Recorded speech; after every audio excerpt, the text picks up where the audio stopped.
Welcome to Samba Samba. Enjoy the video. In this video, I will explain how to replace a Honda Pilot rear camera. First, gather your essential tools, including a trim removal tool, a 10mm socket, and a new camera. Make sure your Honda Pilot is parked safely with the ignition off.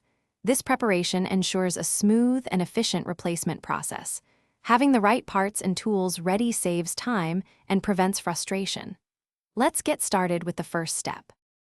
Next, we'll access the old camera. Begin by carefully removing the upper tailgate trim panel. Use your clip removal tool to prevent damage to the plastic clips. Then, locate and remove any hidden bolts or clips holding the lower trim panel in place. Gently detach this panel to fully expose the camera assembly and its wiring. Take your time to avoid breaking any components. Now it's time to replace the camera unit. You'll typically find 2 bolts securing the camera assembly. Unscrew these carefully. Once loose, gently disconnect the electrical harness from the old camera. This connection can sometimes be a bit snug.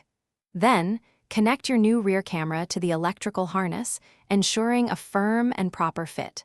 Finally, secure the new camera assembly with the bolts. For our final steps, reassemble the tailgate. Carefully reattach the lower trim panel, ensuring all clips and bolts are secure. Then, snap the upper trim panel back into place.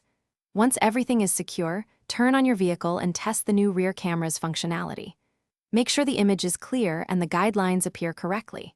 And hey, if you're looking to upgrade your home tech, check the description for a link to the Echo Dot smart speaker and other great deals. Thanks for watching. Consider subscribing if we helped you.